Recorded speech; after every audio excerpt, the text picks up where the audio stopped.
Se não registras e não se deleta.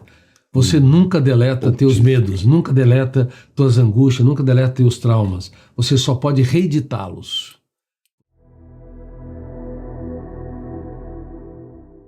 O ambiente em que estou, o ambiente social, ele todo dia estimula um fenômeno inconsciente, que também eu tive o privilégio de descobrir e descrever. Bom, eu escrevi mais de 3.000 páginas sobre a teoria da inteligência multifocal antes de publicar meu primeiro livro. Tá. Então, os meus mais de 80 livros, eles estão baseados numa teoria complexa que aborda essa última fronteira da ciência. Que daqui a pouco você vai na multifocal, tá? Você explica um pouquinho o que é pra turma. Tá. Explico, tá? E, então, um dos fenômenos que eu descobri e descrevi é que ele é o responsável pela nossa biografia, pela nossa história.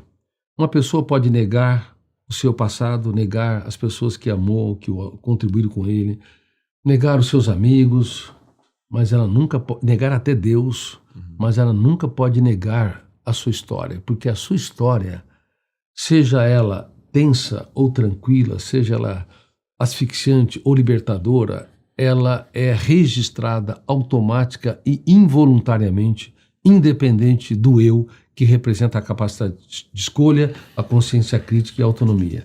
Há um fenômeno inconsciente e implacável que eu o chamei de fenômeno RAM, registro automático da memória. E tudo aquilo que tem alto volume emocional, se tem dor, ansiedade, angústia, rejeições, o fenômeno RAM, registro automático da memória, o biógrafo do cérebro vai registrar de maneira privilegiada. Então, cuidar do que nós pensamos e cuidar do arrasto da emoção, do crédito que nós damos aos pensamentos, é cuidar da nossa vida, da nossa história, da nossa saúde mental, da nossa liberdade. Mas infelizmente, Harvard não ensina nada sobre isso. Cambridge, Oxford, MIT, a Universidade de Pequim, de Tóquio. Os meus alunos, o programa de mestrado e doutorado da USP, na área de psicologia, na área de biologia, na área de medicina, eles não aprenderam nada sobre esses fenômenos. Mas como? Você não aprendeu que você tem um eu que tem que gerir a sua emoção? Se você tem que impugnar pensamentos perturbadores e emoções tensas dos primeiros 5 segundos, senão eles são registrados e não podem ser mais deletados. Então, como é que você vai preservar o planeta mente se o teu eu não é um bom executivo da única empresa que não pode falir, não é um bom diretor do script, da única peça que você tem que dirigi-la porque ela é a única que é sua, ou um piloto da aeronave mental, da sua aeronave, para que você possa ter planos de voos adequados? Não, 5 segundos, doutor? 5 segundos? É a brecha? É a brecha. É a janela? Se não registras e não se deleta. Você nunca deleta teus medos, nunca deleta tuas angústias, nunca deleta teus traumas. Você só pode reeditá-los. Você enxertar novas experiências no locus das janelas traumáticas ou quilhas, ou então construir janelas lights paralelas ao redor do núcleo traumático. O passado explica o nosso presente, mas não pode explicar o nosso futuro. Caso contrário, nós nunca seremos autores da nossa própria história. Tá. Número 2. Passado explica o nosso presente, mas não pode explicar o que eu vou construir daqui para frente. Explica a minha dor, a minha angústia, pessoas me traíram, me asfixiaram, não me valorizaram na estatura que eu mereço, explica meu presente. Mas jamais pode explicar o meu futuro. Consequência disto, vitimismo. Uma pessoa que é vitimista, ainda que tenha motivos para sentir apequenada, ferida, machucada, excluída, ela retira o seu eu, que representa a capacidade de escolha, de ser protagonista do teatro da sua mente. Ela não vai dirigir mais seu script, porque ela sempre vai colocar o pai, o ex-marido, os amigos, as pessoas como responsáveis pelas suas mazelas. Sim, eles provocaram uma série de janelas quilhas, mas o problema não é o que os outros fizeram com a minha dor. O que eu faço a partir dessa dor para me tornar alguém que lidera a minha mente e não é liderado por ela. Terceiro ponto. Existe uma técnica chamada DCD, duvidar, criticar e determinar. E você sim falou sobre ela no início deste podcast. A dúvida, ela é poderosa para que o eu, ele impugne, discorde, confronte as janelas traumáticas. Ele confronte o que as pessoas imprimiram na minha vida. Perfeito. Então, se eu não duvidar, e a dúvida é realizada com autoridade, se eu não duvidar de tudo aquilo que me controla, tudo que eu creio, se tornará um cárcere mental. Exato.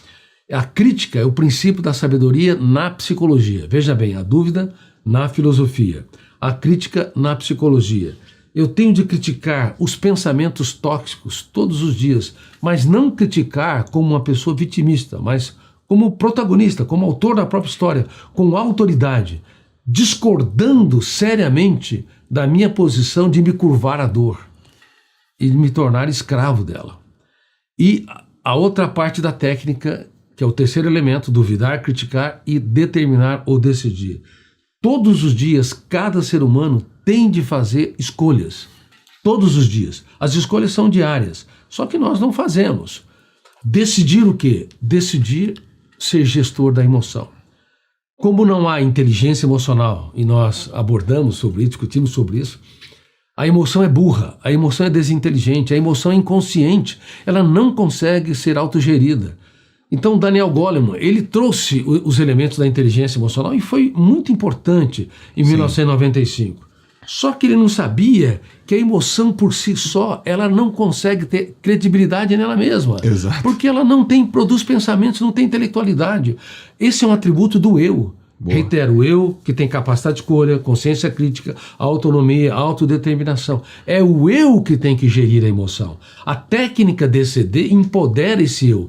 Se eu uso os elementos mais importantes das ciências ao longo da história, como a arte de duvidar, eu fico forte, eu fico protagonista, eu duvido de que eu vou ser escravo do medo de falar em público. Certo. Eu duvido que eu vou tirar minha vida, eu vou transformar o caos em oportunidade. Me abandonaram, me rejeitaram, quem perdeu foi meu marido. Bom. Ela deveria proclamar. Quem perdeu foi ele, porque eu sou uma pessoa incrível, inteligente, maravilhosa, altruísta, bonita, porque beleza está nos olhos de quem vê. Boa. Então você transforma o traidor não no seu algoz. O traidor perdeu, porque você se torna alguém que reescreve a sua própria história. Então, duvidar, criticar e determinar é uma das ferramentas de gestão da emoção que torna o eu ativo. E isso também, se você perguntar para a inteligência artificial, fazer uma varredura para os grandes pensadores da filosofia, da psicologia e da sociologia, praticamente não há muitos elementos que estimulam ou teorias que definem o eu como alguém que é ativo, que recicla e reedita a história. Sim. O eu é muito passivo. Até mesmo quando a pessoa vai diante de um psicoterapeuta, não importa a linha, se psicanalítica, existencialista, cognitivista ou comportamentalista, não importa. O paciente não pode ser um espectador passivo do processo terapêutico. Certo. Como um aluno não pode ser um espectador passivo no teatro da sala de aula. Eles têm de ser provocados a atuar-se como diretor do script. Então, se eu duvido, se eu critico, se eu decido ser autor da minha própria história, se eu me empodero para que eu possa encontrar as raízes dos meus conflitos. Por que meu pai me traiu? Por que meu marido me traiu? Por que minha esposa me traiu? Por que as pessoas me abandonaram? Por que eu fui humilhada publicamente? Se eu encontro as raízes, bom, foram por isso e aquilo. Mas devo eu comprar aquilo que não me pertence? Eu não causei. A intelectualidade é virtual. Então o pensamento do outro, a rejeição do outro é virtual. Só se torna real quando eu dou credibilidade autógena. Aí eu arrasto e transformo aquilo que é estéril do outro em algo real na minha emoção. Então por isso que a mente mente. Os piores inimigos não estão fora de nós. Estão dentro de nós mesmos. É o nosso eu que não assume o seu papel como piloto da mente humana. Ele como executivo da única empresa que não pode falir. Antes das empresas falirem, terem decadência, os líderes entram em colapso. Porque nós não fomos treinados, do ponto de vista educacional, para intervir no planeta mente. Nós não fomos treinados para entender que qualquer ofensa, rejeição, crítica e exclusão é virtual. Só se torna real se o meu eu for ingênuo como gestor da mente e der uma credibilidade dramática àquilo que eu não construí. E não entender que minha paz e minha saúde emocional valem ouro, o resto é lixo. Joel, eu vou te falar, se as pessoas aprendessem isso no mundo inteiro, da pré-escola à pós-graduação, os psiquiatras tinham tempo para ser artistas plásticos, porque haveria muito menos pacientes. Exato. Os generais teriam tempo para escrever poesias, porque haveria muito menos guerras. Uhum.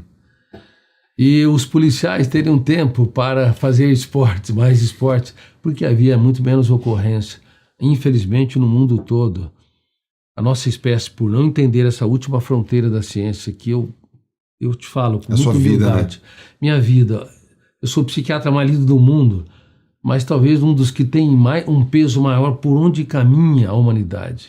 Dói na minha alma em saber que existem soluções para que a nossa espécie se torne mais viável, harmônica, generosa, que brancos e negros nunca foram diferentes, não é pela fina cor da pele, a mesma intelectualidade, emocionalidade, a mesma atuação do eu como protagonista pode ser operado, sempre foi a mesma.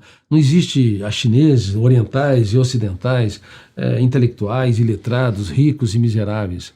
Somos seres humanos, únicos e irrepetíveis, mas sinceramente, não apenas andamos na superfície do planeta Terra, nós andamos na superfície do planeta Mente.